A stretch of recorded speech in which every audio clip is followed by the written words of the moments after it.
அப்போ இது கலைஞர் வந்து நக்சலிசம் பத்தி ஒரு விஷயத்த சொல்லியிருக்காரு, ஒரு பதில சொல்லியிருக்காரு அப்படின்றது நாம எடுத்து போடுறோம். போராட்டம்லாம் போய் பண்ணாரு இல்லையா, காலையில போய் லஞ்ச் டைம் உண்ணாவிரதம் போராட்டம் கிடையாது. யோ புழுகாதையா.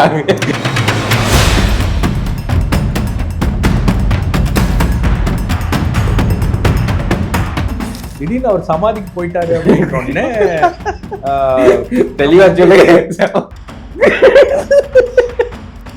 ஏன்னா அங்க ஒரு பெரிய கூட்டம், அப்போ எல்லாம் பெரிய கூட்டம் இல்லைல்ல, அந்த பகுதியில் இருக்கிற ஆட்கள் எல்லாரும் அப்படி வந்துட்டாங்க, கலைஞர் வந்துட்டாங்க. அப்புறம் பார்த்தா கொஞ்சம் கொஞ்சமா எல்லாரும் வராங்க. ஒரு பெரிய அந்த அந்த போகும்போதே ஏர் கூலர் இருந்துச்சா, மாவீரனுக்கு மரணம் இல்லை அப்படின்னு சொல்லிட்டு டைமிங் மாவீரனுக்கு மரணம் இல்லை அப்படின்னு சொல்லிட்டு டக்குன்னு இப்படி வீரமணியை பார்த்தாரு.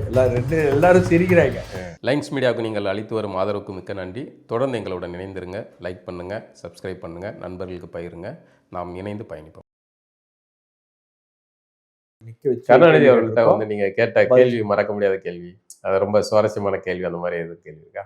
அந்த பிரஸ் இல்லைன்னா அந்த பிரஸ் மீட் நடந்த அனுபவங்கள் நிறைய இருக்கு. நீங்க அந்த மாதிரி நீங்க வந்து அப்போ நீங்க விஷுவல் மீடியாக்குள்ள வந்துட்டீங்கல்ல, விஷுவல் மீடியால வந்ததுக்கு பிறகு பிரஸ் மீட் அப்படின்னாலே கேள்வி கேட்டுறோம். நம்ம கேள்வி இல்லாம வந்து அந்த பிரஸ் மீட் முடியக்கூடாது அப்படின்ற ஒரு இது. ரெண்டாவது வந்து உங்களுக்கு நம்ம கேட்கிற கேள்வி வந்து அடுத்த நாள் தந்தியில தலைப்பு செய்தியாக வரும் அப்படின்னு ஒரு இது. ஸோ அதுக்கேற்ற மாதிரி நம்ம வந்து அந்த கேள்வியை வைக்கணும் அப்படின்றதுல இதுவாக இருப்பேன். ஸோ அந்த மாதிரி ஏகப்பட்ட கேள்விகளை கேட்டிருக்கோம். குறிப்பாக வந்து அவருக்கு இந்த நக்சலிசம் பற்றிலாம் ஒரு வாட்டி என்னாச்சுன்னா, இந்த தாந்தேவாடா அந்த ரெட் காரிடர் இருக்கு இல்லையா, அந்த ரெட் காரிடரில் வந்து சிஆர்பிஎஃப் வீரர்கள் பல பேர் வந்து இந்த இதில் நிறைய பேர் இறந்துட்டாங்க. கிட்டத்தட்ட ஒரு வாகனத்துக்கு ஒரு பாம்பு வச்சு பிளாஸ்ட் ஆகி இறந்துட்டாங்க. அது ஒரு பெரிய கிட்டத்தட்ட 26 பேர் இறந்தாங்க. ஆமாம், நிறைய பேர் இறந்துட்டாங்க. அப்போது வந்து இவர் முதலமைச்சர். அப்போ நான் இதுக்கு போகிறேன், இந்த மாதிரி ஒரு சம்பவம் நடந்திருக்கிறது அப்படின்னும் போது இதுக்கு அவர் பதில் சொல்லாமல் போயிருக்கலாம். நீங்கள் அவரும் பாருங்கள் எவ்வளோ தெளிவான ஆள். நீங்கள் இதுக்கு பதில் சொன்னீங்கன்னா இது நேஷ்னல் நியூஸ். அப்போ இது கலைஞர் வந்து நக்சலிசம் பற்றி ஒரு விஷயத்த சொல்லியிருக்காரு, ஒரு பதில சொல்லியிருக்காரு அப்படின்றது நாம் எடுத்து போடுறோம். உடனே இங்கே இருக்கிற லோக்கலில் தமிழ்நாடு சென்னையில் இருக்கிற மீடியாலாம் அடிச்சு பிடிச்சிட்டு வராங்க செக்ரட்டேரியட்டுக்கு. இந்த மாதிரி கலைஞர் ஸ்போக் அபவுட் நக்சலிசம், இதை பற்றி பேசிட்டாரு அப்படின்னோடனே வந்து அதை தேசிய அளவில் செய்தியாக கொண்டு போகிறோம் அப்படின்னும் போது இதெல்லாம் வந்து அப்போதான் நமக்கு தெரியுது. நீங்க கேட்கறீங்க. அப்போ வந்து இதுக்கு போயிட்டீங்க, டைம்ஸ் நவ் போயிட்டீங்க? இல்லைன்னா ராஜ் டிவி. ஓ சரி. அப்போதான் எனக்கு வந்து இந்த நேஷனல் டிவி ரிப்போர்ட்டர் இந்த கேள்வியை யார் கேட்டான் அப்படின்னு ஷபீர் கேட்டான் அப்படின்னும் போதுதான் பல பேருக்கு வந்து நான் கேட்ட கேள்விகள் தான் வந்து எனக்கு ஒரு அடையாளத்தை தேடி தந்தது. அதுவும் கலைஞர்கிட்ட தைரியமா கேள்வி கேட்கிற அளவுக்கு இருக்காங்களா. அப்போ பிஆர் எல்லாம் சொல்லுவாங்க, சார் இன்னைக்கு தயவு செஞ்சு எதுவும் கேள்வி கொஞ்சம் அமைதியா இருங்க, ஏதாவது கேள்வி கேட்டு அவர் மூட வந்து நீங்க ஸ்பாயில் பண்ணிட்டீங்கன்னா நமக்கு பிரச்சனை ஆயிரும் அப்படின்வாங்க. அவருடைய பிஏ ஒருத்தர் இருந்தார், மருதநாயகம் அப்படின்னு, ரொம்ப ஒரு அருமையான நபர். அவரும் ஒரு ரொம்ப ஜாலியா பேசுவாரு. வாப்பா நீ வந்தேன்னா என்ன கேள்வி கேட்பேன்னு தலைவருக்கெல்லாம் தெரியும், அதனால நீ கேட்கிற கேள்விக்கெல்லாம் அவர் தயாரா தான் இருப்பாரு. நீ வந்துட்டியா அப்படி வருவார், பிரஸ் மீட்டுக்கு முன்னாடி அப்படி வருவாரு, இவர் வந்துட்டாரா, அவர் வந்துட்டாரா, ஆட்டுதாடிக்காரன் வந்துட்டானா, இப்படி எல்லாரையும் வந்து அவர் பார்த்துட்டு எல்லாரும் வந்துட்டாங்க அப்படின்னு சொன்ன உடனே தான் அவரு வெளில வருவார். சரி, அவருக்கு தெரியும் என்ன வரணும் என்ன வரக்கூடாது. நியூஸை வந்து உருவாக்குற அவரு சீஃப் மினிஸ்டர்லாம் இருக்கும்போது தன்னை சுற்றி செய்தி இருக்கணும் அப்படிங்கிறது அசைன்மெண்ட் என்ன அப்படின்ற அளவுக்கு கூட இன்னைக்கு வந்து ஹெவி நியூஸ் டேவா அப்படின்றது கூட வந்து பார்த்து அதுக்கேற்ற மாதிரி ப்ரோக்ராம்லாம் பிளான் பண்ணுவார். இப்போ சில ஸ்டோரிஸ்லாம் இருக்குது நம்ம பண்ணுவோம், சில ஸ்டோரிஸ்லாம் நம்ம பண்ணும்போது அந்த ஸ்டோரிக்கெலாம் வந்து இவர்கிட்ட ஏதாவது ரியாக்ஷன் கிடைச்சிடாதா அப்படின்னு நம்ம வெயிட் பண்ணுவோம். ஃபார் எக்ஸாம்பிள் என்டிடிவி ஹிந்துலலாம் இருக்கும்போது நான் வந்து இந்த காலேஜ்லாம் அதிக கட்டணம் வசூலிக்கிறாங்கன்னு ஒரு ஸ்டோரி பண்ணோம். ஒரு 2-3 பார்ட் சீரீஸாக ஒரு ஸ்டோரி பண்ணோம்.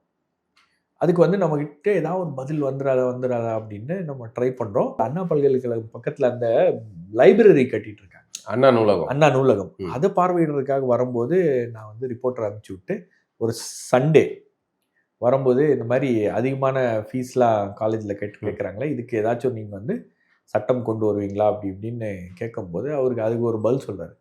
பதில் சொன்னோடனே நம்ம வந்து அதை எடுத்து impact Tamil Nadu government reacts to NDTV Hindu story அப்படிலாம் போட்டு நம்ம கொஞ்சம் பில்டப் பண்ணி நம்ம அந்த ஸ்டோரிக்கான ஒரு இதை வந்து எலிவேட் பண்றது தானே. அந்த மாதிரி எல்லாம் பண்ணும்போதெல்லாம் வந்து உங்களுக்கு தெரியும் இவருக்கு நியூஸ்ல எப்படி இருக்கணும், நியூஸ் வந்து தன்னை சுத்தி எப்படி இருக்கணும் அப்படின்றதெல்லாம் வந்து அவரு அதெல்லாம் அப்புறம் தன்னை சுத்தியே தான் செய்தி இருக்கிற மாதிரியே அல்லலாம். அதுல நீங்க அந்த டெசோ ஆரம்பிக்கும் போது ஆட்சியிலேருந்து அவர் இறங்கியதுக்கு பிறகு அவருக்கு வந்து ஒரு கடுமையான தேர்தல் தோல்வி. ஆமா. இப்போ அந்த தேர்தல் தோல்வியிலேருந்து நீங்க மீண்டு வர்றதுக்கு நீங்க என்ன பண்ணுவீங்க அப்படின்னா, ஒரு பழைய டெசோன்னு ஒன்று எடுத்து தமிழ் இளம் ஆதரவாளர் அமைப்புன்னு ஒன்று உருவாக்கி சுபவியை கூப்பிட்டாரு, கி வீரமணியை கூப்பிட்டாரு. அந்த இதுல எல்லாம் வந்து பிரஸ் மீட்டு அது எடுபடல. அது 2009 முடிஞ்சு போச்சு பண்ணல. ஆனா அந்த பிரஸ் மீட்ல நீங்க அந்த அதாவது உச்சகட்ட கொடூரம் என்னன்னா 2009 அப்படி ஒரு இனப்படுகொலை நடந்த பிறகு இவர் செம்மொழி மாநாடுன்னு ஒண்ணு வம்படியா நடத்தி அதெல்லாம் வந்து அவர் அசிங்கப்பட்டார். அந்த அவர் அது பழைய தலைமுறை மாதிரியே நினைச்சுக்கிட்டாரு அவர். இல்ல அது ஆக்சுவலா என்ன ஆயிடுச்சுன்னா, தனக்கான அந்த இமேஜ் வந்து அதுல ரொம்ப அடிபட்டுருச்சு அவருக்கு. அவரால் எதுவுமே பண்ண முடியலையே அப்படின்றது. ரெண்டாவது அரசியல் காரணங்களுக்காக கூட்டணியை விட்டு வெளியே வர முடியாத இது. இங்க இருந்து அழுத்தம் கொடுக்குறாங்க. சிதம்பரம் தான் ஹோம் மினிஸ்டர், அவர்கிட்ட பேசுறாங்க. பேசி கூட உங்களால வந்து ஒன்றும் பண்ண முடியாத ஒரு சூழல். இதுல வந்து அவர் ரொம்ப மாதிரி மன உளைச்சலுக்கு ஆளாயிட்டாரு. அந்த போராட்டம் எல்லாம் போய் பண்ணாரு இல்லையா, காலையில போய் உண்ணாவிரதம் போராட்டம் கிடையாது. யோ புழுகாதையா அது ஏதோ ஒரு உணர்வு காரணமா தான் அவர் போய் அங்க போராட்டம் பண்ணாரு. ஏதோ ஒரு இஷ்யூவை கையில எடுக்கணும், ஏதோ ஒரு உணர்ச்சியின் வேகத்துலதான் அவர் அந்த உணர்ச்சி வேகம்லாம் இல்ல. அவர் பல டிராமாக்கள் பண்ணாரு. கடைசி கட்டமான ஒரு டிராமாவா அதை வச்சுக்கலாம் வேணாம். அதுல லஞ்ச் டைம் உண்ணாவிரதம், ஒரு காலையில சாப்பிட்ட டிஃபன் சாப்பிட்டதுக்கு அதுக்கப்புறம் லஞ்சுக்கு இடையில ஒரு இதை பண்ணணும் அப்படிங்கிறதுக்காக பண்ணாரு. அவ்வளோ.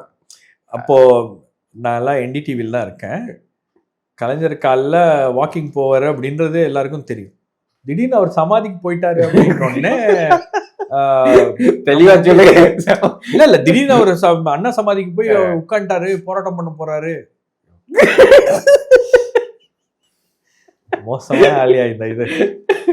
காலையில போன் வருது, இந்த மாதிரி கலைஞர் வந்து அண்ணா சமாதிக்கு போய் போராட்டத்துல உட்கார போறாரு, போயிட்டே இருக்காரு அப்படின்னு வருது.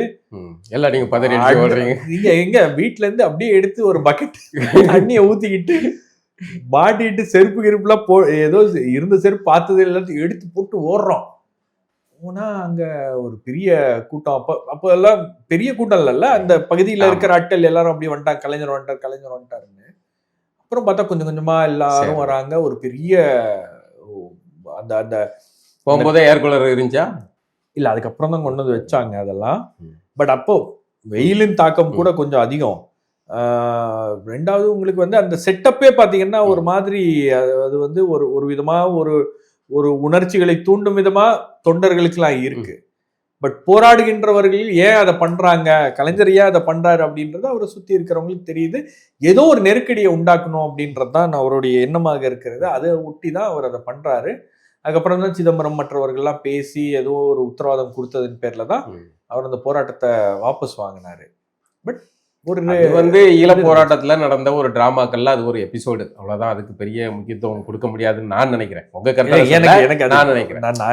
அது எல்லாமே தெரிஞ்சு போச்சு உங்களுக்கு. அவரு நம்ம பிரணாப் முகர்ஜியில ஆரம்பிச்சு மேனன்கள், எம்.கே. நாராயணன் எல்லாம் வரிசையா வந்து பார்த்து எல்லா எபிசோடும் இவர்கிட்ட ஒப்புதல் வாங்கி என்ன நடக்க போகுது, என்ன செய்யறாங்க எல்லாம் தெரிஞ்சு தலைவருக்கு தெரிஞ்சது தான் இவரு. இவர் கடைசி கட்டமாக தன்னோட வரலாறு தன்னை குற்றம் சொல்லிடக்கூடாது அப்படிங்கிறதுக்காக இவர் ஒரு இதை பண்ணாரு. அதை அப்படி புரிஞ்சுக்கலாம். வேற நம்ம அவருடைய பிரஸ் மீட்ல சில கொந்தளிப்புகள்லாம் உண்டு இல்ல. அதான் அந்த டெசோல முடிஞ்ச அந்த பிரஸ் மீட், அந்த இயக்கத்தை நான் மீண்டும் துவக்கிறேன் அப்படின்லாம் சொன்ன உடனே எல்லாரும் கேள்விகளை கேட்குறோம். எல்லா கேள்விகளுக்கும் அவர் பதில் சொல்றாரு. நம்ம தேவராஜ் ஜெயா டிவியில இருந்த ரிப்போர்ட்டர் ஒருத்தர் இப்படி ஓரமாக நிற்கிறாரு. இன்னொன்னே இவங்க 3 பேர், கலைஞர், பேராசிரியர், அப்புறம் ஆசிரியர் வீரமணி, எல்லாம் பிரஸ் மீட்லாம் முடிச்சுட்டு அவர் கிளம்பும்போது, ஐயா பிரபாகரன் உயிரோட இருக்காரா இல்லையா அப்படின்னு அப்படியே ஒரு மாதிரி இருக்காரு அப்படின்னு சொன்னா கூட அதுவும் சிக்கல், இல்லை இறந்துட்டாருன்னா கூட சிக்கல். கலைஞர் வந்து கன்ஃபார்ம் பண்றாரு அப்படின்னு வந்துடும். என்ன பண்றதுன்னு தெரியல. அவர் அப்படியே பார்த்தாரு. இப்படி பார்த்துட்டு யூஸ்வலாக என்ன பண்ணாருன்னா, நீ யார் என்ன ஏதுன்னு எந்த பத்திரிக்கை எல்லாம் கேட்பாரு. அவருக்கு தெரியுது இதெல்லாம் பண்ணோம்னா நம்ம வந்து நமக்கு பிரச்சனை ஆயிரும் அப்படின்னு இப்படி பார்த்துட்டு மாவீரனுக்கு மரணம் இல்லை அப்படின்னு சொல்லிட்டு மாவீரனுக்கு மரணம் இல்லை அப்படின்னு சொல்லிட்டு டக்குன்னு இப்படி வீரமணியும் இவரையும் பார்த்தாரு. எல்லாரும் சிரிக்கிறாங்க. ஏன்னா அந்த டைமிங் தானே, அந்த டைமிங் தான், அந்த டைமிங் சென்ஸ் வந்து நீங்க அடிச்சுக்க முடியாது. இன்னொரு இந்த 2G சமயத்துல எல்லாம் பெரிய நெருக்கடி. நம்ம வந்து ஒரு ப்ரெஸ் மீட்ல போய் அவரை வந்து ஒரு 22 கேள்வி 2G சம்பந்தமா மட்டும் கேட்கிறோம். எல்லாம் முடிஞ்ச உடனே அவர் அந்த கேள்வியை கணக்கு போட்டு அடுத்த நாள் முரசொலியில கட்டுரை எழுதுறாரு. பாத்தாயா உடன் பிறப்பே, எவ்வளவு வன்மத்துடன் இந்த ஊடகம் செயல்பட்டு இருக்கு, எவ்வளவு பெரிய பெரிய பிரச்சனை எல்லாம் நாட்டுல நடந்திருக்கு. ஆனா இவனுங்க 22 கேள்வி நம்மளை நோக்கி இதை வச்சு கேட்கறாங்கன்னா இது ஊடகங்கள் கட்டமைச்சது. அவரை எனக்கு தெரிஞ்சு அவர் பயங்கரமான ஒரு ஷார்ப்பான ஒரு பாலிட்டிஷியன். அவருடைய அந்த அந்த முதலமைச்சராக இருக்கும்போது அவரை சுத்தி இருந்த ஒரு சில அதிகாரிகள், ஒரு சில கூட்டங்கள் அவரை வந்து மிஸ்கைட் பண்ணிட்டாங்க. அதுல அவருக்கு வந்து நிறைய விஷயங்கள் அவருக்கு தெரியாம போயிருச்சு. இல்லைன்னா அந்த அளவுக்குலாம் வந்து எதிர்கட்சி அந்தஸ்தை இழக்கக்கூடிய அளவுக்குலாம் திமுக என்னைக்குமே போயிருக்காது. அவர் போகவும் விட்டுருக்க மாட்டார். ஏன்னா அவர் அதுல சார்பு அவர் எப்படி விட்டாரு?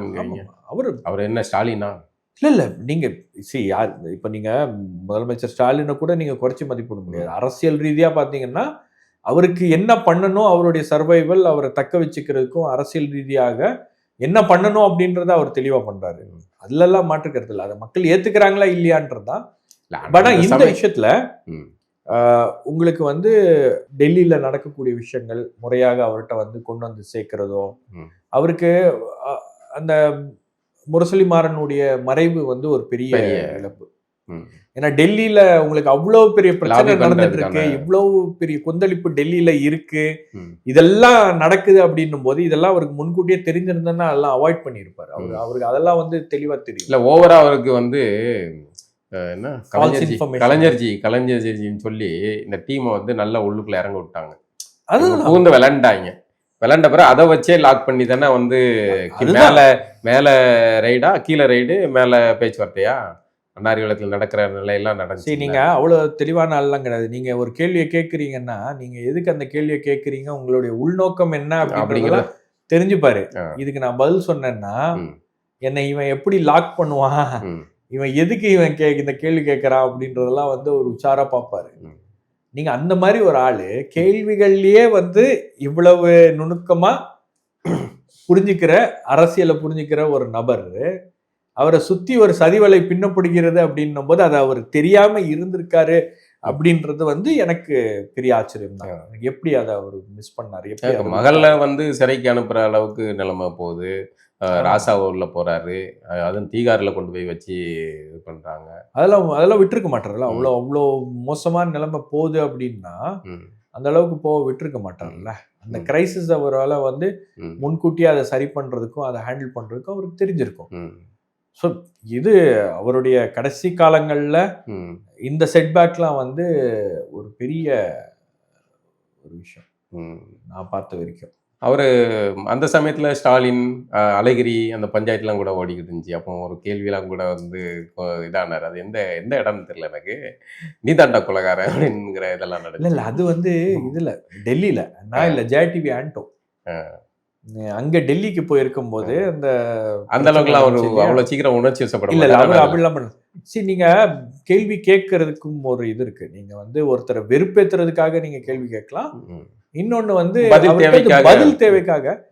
மூணாவது வந்து நீங்க விஷயம் இருக்குன்றதுனால தானே நீங்க அவர்கிட்ட கேள்வி கேட்கறீங்க. ஒரு விஷயம் இருக்கு, ஒரு பிரச்சனை தொடர்பா ஒரு கேள்வி கேட்கறீங்க அப்படின்னும் போது அதை வந்து அவர்கிட்ட இருந்து பாசிட்டிவா நீங்க ரிப்ளை வாங்கணும் அப்படின்ற ஒரு முயற்சி தான் அது. நீங்க அவரை வெறுப்பேற்றணும் அப்படின்றதுனால நமக்கு என்ன இருக்கு? நீங்க வந்து ஒருத்தர் தேவை பதில் தானே நீங்க கன்ஃபரண்ட் பண்ணலாம். ஒரு எதிர்கேள்வியை போட்டு நீங்க வந்து ஐயா நீங்க எனக்கு தெரிஞ்சு அந்த இதுலதான் ஒரு ரொம்ப டென்ஷன் ஆனது நினைக்கிறேன் எனக்கு. ஏன்னா அழகிரி ரொம்ப குடைச்சல் கொடுத்துக்கிட்டு இருந்தாப்புல. இல்ல அது இருந்துச்சு. அது ஆக்சுவலா அவங்க அந்த குடும்பத்துக்குள்ள இருந்த பிரச்சனைகள் அப்படின்றது இருந்துச்சு. ரெண்டாவது உங்களுக்கு வந்து நேஷனல் மீடியாவை பொறுத்த வரைக்கும் ஒரு கான்ஃபிளிக்ட் ஸ்டோரி அப்படின்றது வந்து இருந்துட்டே இருக்கும். இப்ப நீங்க எம்கே ஸ்டாலின் வெர்சஸ் அழகிரி அப்படின்னா அது வந்து ஒரு அது ஒரு ஸ்டோரி. அது வந்து ஒரு 2 பேருக்குள்ள இருக்கிற ஒரு கான்ஃபிளிக்ட். இன்னைக்கு எப்படி கேடிஆர் வெர்சஸ் கவிதா அப்படின்னு இருக்கு. அதே மாதிரி உங்களுக்கு மற்ற இடங்கள்ல அந்த மாதிரி ஒரு பொலிட்டிக்கலா ஒரு ஃபேமிலிக்குள்ளேயே வர கான்ஃபிளிக்ட்லாம் வந்து ஒரு விதமான ஒரு கேட்சி ஹெட்லைன்ஸ் அவரால் கண்ட்ரோல் பண்ண முடியல, அல்லது அதை அப்படியே விட்டுக்கிட்டு இருந்தார்? இல்ல, அது அவர் பயன்படுத்திக்கிட்டாரு, கண்ட்ரோல் பண்ண முடியாம போச்சு, அப்புறம் கண்ட்ரோல் பண்ணிக்கிட்டாரு, அதுக்கப்புறம் அதை வந்து கை கழுவி விட்டாரு, எல்லாமே நடந்திருக்கிறது. அதுவே நீங்க வந்து ஒரு படமா எடுத்தீங்கன்னாலே அது வந்து ஒரு சீரீஸா கூட வரும். ஏன்னா அந்த அளவுக்கு அதுல வந்து சப்ஜெக்ட் இருக்கு, அந்த அளவுக்கு அதுல கண்டென்ட் இருக்கு. ஆனா இன்னொரு விஷயம் நீங்க பாத்தீங்கன்னா, எதுவாக இருந்தாலும் தன்னுடைய இடத்துல இருந்து அவர் விட்டு கொடுக்கல. அவர் கரெக்டா அதை இருக்கிற வரைக்கும் அவரால் மேனேஜ் பண்ற வரைக்கும் அவர் வந்து மேனேஜ் பண்ணாரு. நீங்க அந்த இடத்துல ஏன் அவர் வந்து அந்த டென்ஷன் ஆனாரு அப்படின்னா, அது அவ்வளோ ஒரு வயலன்ஸ் அப்படின்னு போகுமா அப்படின்ற ஒரு இடத்துல தானே. நீங்க அப்படி போகும்போது அது வந்து யாராக இருந்தாலும் வந்து அது தொடர்பான கேள்விகள்லாம் வரும்போது அவர் உச்சபட்ச கொலை நடந்துட்டு அதெல்லாம் வந்து பெரிய அளவுல அதுல இருந்து அது அவருக்கு வந்து அந்த மாதிரி குடும்பத்துல அந்த மாதிரி ஒரு பிரச்சனை வரும் அப்படின்னு அவர் எதிர்பார்த்திருக்கோம். அது நம்ம கவர் பண்ணும்போது கூட நமக்கு அவரை வந்து கருணாநிதியை தனியா பேட்டி எடுத்துருக்கீங்களா? நான் ஒரு 2 முறை சந்தித்திருக்கிறேன். பட் பேட்டி எடுக்கிறதுக்கான வாய்ப்பு ரொம்ப கிடைக்கல. பிரஸ் மீட்ல பேசுறது, அதே மாதிரி எல்லா பிரஸ் மீட்லயுமே உங்க குரல் ஒரு க்ளோஸ் டோர் இல்ல ஒரு 4-5 பேர் வாங்கப்பா அப்படின்னா என்னையும் வந்து கூப்பிட்டுருவாங்க. அப்ப அதுல எல்லாம் நம்ம பேசியிருக்கோம். இண்டிவிஜுவல் பேட்டி எடுக்கிறதுக்கான வாய்ப்புகள். ஏன்னா டைம்ஸ் நவுல இருக்கும்போது அப்பெல்லாம் நான் நேஷனல் மீடியாவுக்கு வந்துட்டேன்னா அப்போ அது கூடுதல் உங்களுக்கு இதா இருந்திருக்குமே, அதை எடுக்க முடியாம விட்டீங்க? ஒரு 2 வாய்ப்புகள் எக்ஸ்க்ளூசிவா எடுக்கிறதுக்கு ஒரு 2 வாய்ப்புகள் கிடைச்சிருக்கு. பட் அதை தாண்டி வந்து ஒரு நீண்ட பேட்டி எடுக்கிற அளவுக்கு மேபி அதுல இது இல்லை. எனக்கு தெரிஞ்சு அவர் கொடுத்த ஒரு பேட்டியில பாத்தீங்கன்னா என்டிடிவி கொடுத்த ஒரு பேட்டி, ஸ்ரீனிவாசன் ஜெயினுக்கு ஒரு பேட்டி கொடுப்பாரு. அதெல்லாம் சொல்லுவார், பிரபாகரன் இஸ் மை ஃப்ரெண்ட் அப்படின்னு சொல்லுவார். அது ஒரு பெரிய சர்ச்சையா போச்சு. ஆனால் அந்த பேட்டி அவ்வளவு என்ன சொல்றது, அந்த மாதிரி டைம்ஸ் நோல அந்த மாதிரி அந்த பேட்டி எடுத்து போட்டு இது பண்றதுக்கு ராஜ் டிவில இருந்து அதுக்கப்புறம் டைம்ஸ் நோ போனீங்களா? ராஜ் டிவிக்கு அப்புறம் என்டிடிவி ஹிந்து போனேன். ஸோ என்டிடிவி ஹிந்துல இருந்தா நம்ம சொன்னேன் இல்லையா, அப்போ நம்ம வந்து ஒரு வினோதமான ஒரு ஸ்கேம் நடந்துச்சு. ஹவுசிங் போர்டு அலாட்மெண்ட்லாம் வந்து கொடுப்பாங்க. இப்போ நீங்க முதலமைச்சர்னா உங்களுடைய டிஸ்கிரிஷனரி கோட்டா அப்படின்னு இருக்கும், ஜிடிக்யூன்னு ஒன்று இருக்கும். நீங்க வந்து சபீருக்கு டிஎன்ஹெச்பி அலாட்மெண்ட் கொடுக்கலாம் அப்படின்னு நீங்க வந்து டிஸ்கிரிஷனரியில நீங்க பரிந்துரை பண்ணீங்கன்னா முதலமைச்சருடைய டிஸ்கிரிஷனரியில் உங்களுக்கு வந்து வீடுகளை கொடுக்கலாம். அந்த மாதிரி பல அதிகாரிகள், பல அரசியல்வாதிகள், பல பத்திரிகையாளர்கள் எல்லாரும் வந்து திருவான்மையூர் அந்த பகுதிகளெலாம் அவர் வந்து வீடுகள், இடங்கள், திருவான்மையூரில் உங்களுக்கு அந்த பஸ் ஸ்டாண்டுக்கு பின்னாடி இருக்கிற அந்த இடத்துடைய வேல்யூ எல்லாம் என்னன்னு தெரியல. அப்போ ஒரு 80 லட்ச ரூபா அந்த மாதிரி அமௌண்ட்டில் அந்த வீடுகள்லாம் வந்து அந்த பிளாட்ஸ்லாம் வந்து ஒதுக்கீடு பண்ணியிருந்தாங்க. அப்போ அந்த பிளாட்ஸ்லாம் எப்படி ஒதுக்கீடு பண்ணாங்க அப்படின்னு பார்க்கும்போது அது ஆர்டிஐ போட்டு இந்த டாக்குமெண்ட்ஸ்லாம் ஒரு ஆர்டிஐ ஆர்வலர் எடுத்து அதெல்லாம் எடுத்து பார்க்கும்போது நீங்கள் வந்து சமூக சேவகர் அப்படின்னா உங்களுக்கு வந்து இந்த அந்த அடிப்படையில் இந்த வீடுகள் என்பது, இந்த பிளாட்ஸ் என்பது ஒதுக்கீடு செய்யப்பட்டிருக்கு அப்படின்னு. இப்போ சமூக சேவகர் அப்படின்றதுக்கு என்ன அத்தாட்சி அப்படின்னு என்ன இது ரோட்டரி கிளப் இந்த மாதிரி இருக்கிற இல்லை சோ நபர் மாலை நேரங்களில் வகுப்புகளை எடுக்கிறார், ஏழை எளிய மாணவர்களுக்கு வகுப்புகளை எடுக்கிறார், ஆகவே இவர் சமூக சேவகர் அப்படின்னு நீங்க சொன்னீங்கன்னா உங்களுக்கு வந்து வீடு கொடுத்துருவாங்க. உங்களுக்கு வந்து அது எலிஜிபிலிட்டி ஆயிடும். அந்த மாதிரி பல அதிகாரிகள் அவங்களுடைய மனைவிகளுடைய பேர்ல, பல பத்திரிகையாளர்கள் அவங்களுடைய உறவினர்களுடைய பேர்ல வாழ்ந்து வீடுகளை வாங்கிட்டாங்க. அப்ப அந்த ஸ்டோரியை வந்து நம்ம இன்வெஸ்டிகேட் பண்ணி போடும்போது தான் எனக்கே பெரிய ஆச்சரியம் என்னன்னா, நம்ம யாரெல்லாம் வந்து ஒரு பெரிய இடத்துல மதிப்பா வச்சிருந்தோமோ அந்த நபர்கள்லாம் வந்து அந்த மாதிரி அரசு கிட்ட இருந்து சலுகைகளை வந்து பெறக்கூடிய நபர்களாக இருக்கிறாங்க அப்படின்னும் போது அந்த ஸ்டோரியை பார்க்க முடிஞ்சிச்சு. அப்போதான் அவர் அது பெருசாகினோடனே நாங்கள் பண்ணோம். அதுக்கப்புறம் டைம்ஸ் நோ பண்ணாங்க. அப்புறம் தெஹல்காலாம் அந்த ஸ்டோரியை பண்ணோடனே அப்புறம் அந்த ஜிடிக்யூ அப்படின்ற அந்த கோட்டாவையே வந்து ஸ்கிராப் பண்ணிட்டாங்க. கலைஞர் அசம்பிளியில் அனௌன்ஸ் பண்ணுறாரு, இந்த மாதிரி சில விரும்பத்தகாத நிகழ்வுகள்லாம் வந்து இந்த இதனால் ஏற்படுகிறது அப்படின்றதுனால இந்த ஜென்ரல் டிஸ்கிரிஷனரி கோட்டாவை நான் வந்து ரத்து பண்ணுறேன் அப்படின்னு ரத்து பண்ணுறாரு.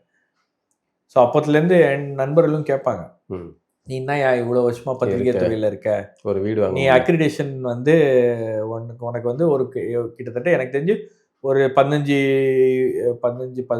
வருஷம் அக்ரிடேஷன் இருந்திருக்கும். நீ எலிஜிபிள் தானே, ஒரு ஹவுசிங் போர்டில் வீடு வாங்கியிருக்க கூடாதா அப்படின்னு. அப்போ இந்த கதை இருக்கு, நாமளே வந்து இந்த மாதிரி ஸ்டோரி பண்ணியிருக்கோம். இந்த மாதிரி வீடுகள் வந்து முறைகேடா கொடுக்கறது தப்பு அப்படின்னு. எனக்கு எலிஜிபிலிட்டி இருக்குல்ல, நான் வந்து போட்டு எலிஜிபிலிட்டி அடிப்படையில நான் வரலாம். எனக்கு வந்து அதுல பத்திரிகையாளருக்கு கொடுக்குறாங்க. ஆனா முறைகேடா வீடுகளை வாங்குறது அப்படி. இப்போ சபீர் எங்க வந்து வாடகை வீட்டுல இருக்காரா, எங்க இருக்காரு? வாடகை வீட்டுல சென்னை நகர்ல. அதை வாங்க தெரியல, வித்தை தெரியலையோ? எது இல்ல, அதை வாங்குற அரசு கிட்ட இருந்து இப்படி வாங்குற வித்தை தெரியலையா? இல்ல இல்லையா, எனக்கு அது நீங்க அரசு கிட்ட இருந்து ஒரு சலுகை பெறுவது அப்படின்றது உங்களுக்கு தேவை அப்படின்னு அடிப்படையில நீங்க வாங்குறது அப்படின்றதெல்லாம் வந்து எனக்கு ஒன்றும் மாற்று கருத்துலாம் கிடையாது. அது முறைகேடா இல்லாம முறைப்படி வந்தா கூட அது உங்களுக்குன்னு ஒரு ஸ்கீம் அவங்க போடுறாங்க அப்படின்னும் போது அதுல நீங்க வந்து பயனடைகிறதுல எனக்கு ஒண்ணுமே. பட் இருந்தாலும் எனக்கு வந்து அது பர்சனலா வேண்டாம். வந்து ஒரு பிரின்சிபல் ஸ்டாண்ட் அதுல எனக்கு தனிப்பட்ட முறையில அதுல வந்து எனக்கு விருப்பம் இல்லை அப்படின்னால நான் பண்றதில்ல. மற்றவர்கள் வாங்குறது கூட நான் வந்து எதுவும் எதிர்க்கிறதோ எனக்கு அதுல மாற்று கருத்தோ இல்லை. அவங்களுக்கு தேவை அப்படின்ற அடிப்படையில் அவங்க வாங்குறது வந்து உண்மையிலேயே அவங்களுக்கு அது அவங்களுடைய வாழ்க்கைக்கு அவங்களுடைய வாழ்வாதாரத்துக்கு அப்படின்னா வேற. ஆனா தங்களுடைய செல்வாக்கு பயன்படுத்தி அல்லது விசுவாசமா இருக்கிறது இல்ல, அது அந்த பிரச்சனை இப்போ வந்துச்சு இல்லையா? பத்திரிகையாளர் மத்தியில சில பேருக்குலாம் வந்து எலிஜிபிலிட்டி இல்லாத ஆட்களுக்கு எல்லாம் கொடுத்துருக்காங்க அப்படின்னும் போது அதை நிறைய பேர் வந்து நீங்க ஏன் அந்த பிரச்சனையை பெருசா நீங்க வந்து பொதுக்குழு எல்லாம் பேசுனீங்க அப்படின்னு கேட்டாங்க. இப்போ நம்ம சொன்னோம், இது மாதிரி வந்து தேவை அப்படின்ற அடிப்படையில வெயிட்டிங் லிஸ்ட்ல நூற்றுக்கணக்கான பேர் காத்துக்கிட்டு இருக்காங்க. அப்போ அவங்களுக்கெல்லாம் கொடுக்காம பைபாஸ் பண்ணி நீங்கள் வந்து ஒரு 10-11 பேருக்கு கொடுக்கறது வந்து முறைகேடு தானே, அது தவறு அப்படின்றதான் நம்ம சுட்டி காட்டுறோம். அவங்களுக்கும் நியாயப்படி லிஸ்ட்ல வந்து அவங்களுக்கு வீடு கிடைச்சா உள்ளபடியே எங்களுக்கு மகிழ்ச்சி தான், எங்களுக்கு அதை பற்றி ஒன்றும் இது இல்லை அப்படின்னு. ஸோ அந்த மாதிரி அந்த டிஸ்கிரிஷனரி கோட்டா அப்படின்ற விஷயங்கள்லாம் வந்து ஸ்டோரி போனது அப்படின்றது உண்மையிலேயே அதெல்லாம் வந்து இப்போ நம்ம நினைக்கும் போது அந்த மாதிரிலாம் ஸ்டோரி பண்ணக்கூடிய ஒரு காலங்கள்லாம் இருந்திருக்கு. நீங்க அரசு வந்து நீங்க ஸ்டோரி பண்ணிட்டீங்கன்றதுக்காக உங்களை வந்து டார்கெட் பண்ணல, உங்களை வந்து அட்டாக் பண்ணல, காவல்துறையை ஏவி விட்டு உங்களை வந்து டிஸ்டர்ப் பண்ணல. அப்ப இதுல தவறுகள் இருக்கிறது அப்படின்னு புரிஞ்சுக்கிட்டு அதை வந்து சரி பண்ணாங்க. அல்ல அந்த பீரியட் வேற, அது பீரியட் வேற, இப்போ வேற இல்ல, பீரியடே வேற மாதிரி ஆயிடுச்சு.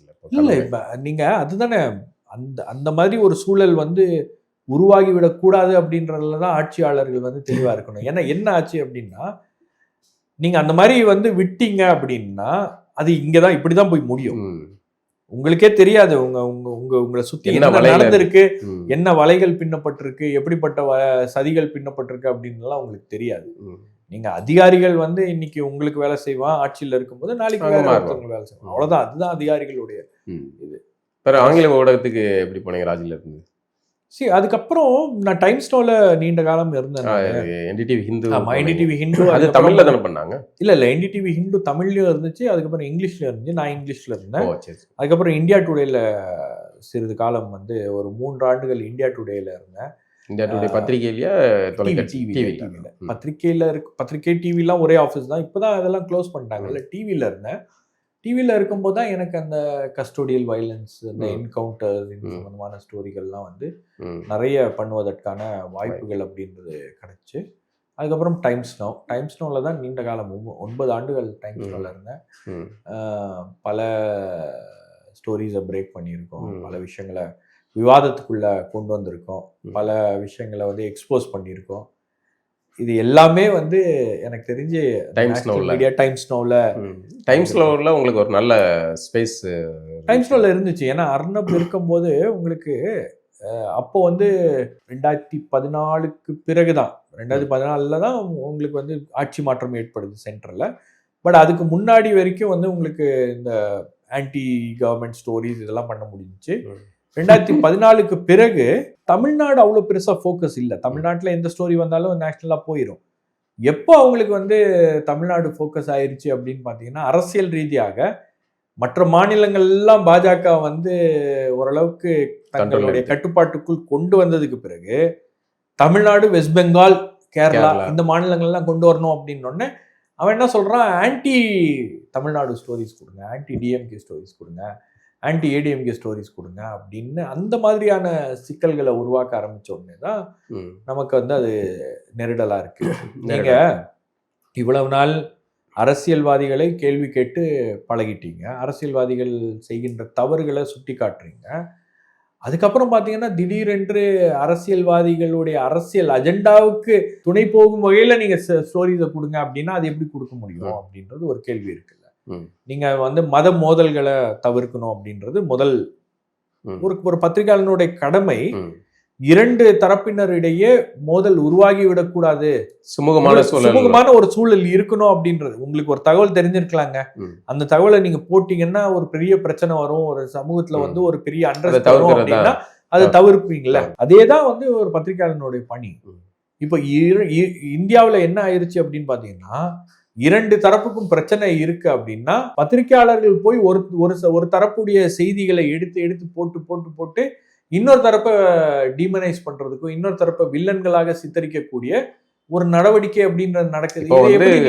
இதுக்குள்ள மாறி மாறி ஆயிடுச்சு பத்திரிகையாளர்களுடைய நிலைமை. இல்ல நீங்க ஆங்கில ஊடகங்கள், இந்திய ஊடகங்கள் எல்லாம் பாத்தீங்கன்னா முழுக்க அவங்களுடைய அஜெண்டா அப்படின்றது வந்து பிஜேபியுடைய ஒரு துணை அமைப்பாக மாறிவிட்டது. அரசாங்கம் என்ன சொல்லுகிறதோ அரசாங்கத்துக்கு எந்த விதத்திலையும் நாம வந்து ஒரு கஷ்டத்தையோ ஒரு பிரச்சனையோ அல்லது ஒரு அவப்பெயரோ உருவாக்கி விடக்கூடாது அப்படின்றதுக்காக பத்திரிகையாளர்கள் பத்திரிகை ஊடகங்கள், தேசிய ஊடகங்கள் வந்து பாதுகாப்பு அரணாக இருக்கிறது. அப்ப நாம அந்த இடத்துல அப்ப உங்களுடைய சபீர் அகமது அப்படிங்கிற பேர் வந்து அங்க இல்ல, அதெல்லாம் எனக்கு பேர்லாம் ஒன்றும் பிரச்சனை இல்லை. நான் வந்து இந்த தஞ்சாவூர் மாணவியுடைய வழக்கு இருக்கு இல்லையா, தஞ்சாவூர்ல ஒரு மாணவி கட்டாய மதமாற்றம் என்ற பெயர்ல அந்த மாணவி வந்து விஷம் குடிச்சிட்டு, அப்ப அந்த ஸ்டோரியை வந்து நம்ம பண்றோம். அந்த ஸ்டோரி பண்ணும்போது வந்து எனக்கும் எடிட்டோரியல்ல இருக்கிற என்னுடைய பாஸஸுக்கு வந்து கடுமையான முரண்பாடு. சொல்றேன், இது ஃபோர்ஸ்ட் கன்வர்ஷன் அண்ணாமலை சொல்றாரு. நான் சொன்னேன் அண்ணாமலை கூட அந்த மாதிரி வந்துச்சு, கட் பண்ணிருச்சு. நான் கூட நான் சொன்னேன் அண்ணாமலை என்ன இங்க காவல்துறை விசாரணை அதிகாரியா, அவரு சொல்றதை நம்ம கேட்கிறோம். அது கிடையாது, அண்ணாமலை பொய் சொல்றாரு. அண்ணாமலை அரசியல் காரணங்களுக்காக இந்த விஷயத்த வந்து பெருசு பண்ணணும்னு பாக்குறாரு. இது தப்பான ஒரு இதுல வேற ஏதோ ஒரு விஷயங்கள் இருக்கிறது அப்படின்னு நம்ம விசாரிக்கிறோம். அப்புறம் போய் கிரவுண்டுக்கு போய் அதெல்லாம் விசாரிக்கிறோம். அப்புறம் நான் சொல்றேன், இல்ல அது ஃபோர்ஸ்ட் கன்வர்ஷன் தான் அப்படின்னு ஸ்டோரி போடுவோம் அப்படின்னு இவங்க இது பண்றாங்க. நான் சொன்னேன், சரி நீங்க எப்படி வேணா போடுங்க, என்கிட்ட வந்து கேட்காதீங்க இப்படிதான் பேசணும் அப்படின்னு. நான் எப்படி பேசணும் அப்படின்னு பேசுவேன். அப்ப டிவில லைவ்லயே நான் சொல்றேன், இந்த மாதிரி அண்ணாமலை சொல்ற அந்த கதை வந்து அப்படியே கொலாப்ஸ் ஆகுது, அது கிரம்பிள் ஆகுது, அண்ணாமலை சொல்லக்கூடிய அத்தனை விஷயங்களும் பொய் என்று நிறுவனமாகி இருக்கிறது அப்படின்லாம் வந்து நம்ம ரிப்போர்ட் பண்றோம். அப்ப அதெல்லாம் அவங்களுக்கு பிடிக்கல.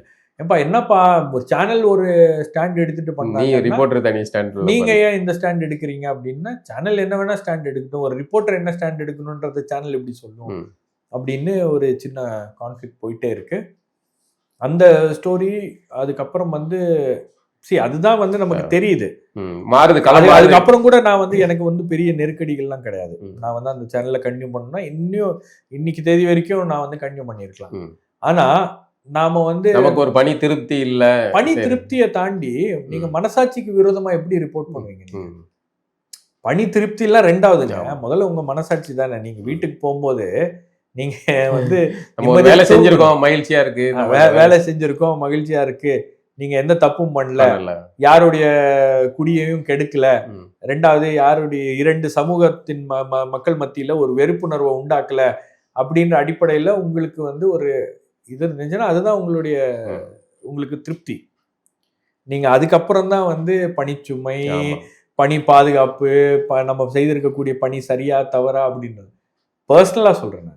இப்ப நீங்களா இருக்கட்டும், செய்ய முடியாது அப்படின்னா ஒரு உணர்ச்சியை தூண்டக்கூடிய வகையில ஒரு கார்ட்டூனை நீங்க வரைஞ்சிட்டு அதை நீங்க வெளிப்படையா போட்டுட்டு எனக்கு வந்து யாரு என்ன பண்ணாலும் எனக்கு கவலை இல்லை, ஊரே பத்திட்டு எரிஞ்சா எனக்கு பிரச்சனை இல்லை, செய்ய முடியாதுல்ல, போக மாட்டீங்களா? உங்களுக்கு அதை செய்ய முடியாதுல்ல.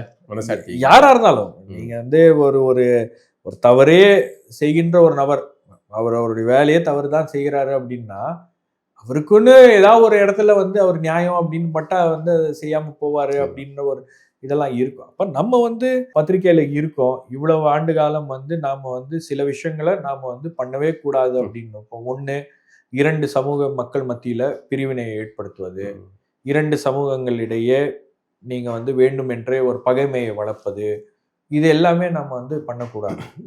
அது இப்போ நீங்க அங்க டைம்ஸ் நவுல சேர்ந்தப்போ தமிழ்நாட்டு இந்த ஊடகங்களில் பணிபுரிந்தது, நேஷனல் மீடியாவில் பணிபுரிந்தது, அந்த 2 வேறுபாடுகள் எப்படி இருந்துச்சு, அவங்க எப்படி டீல் பண்ணாங்க? அது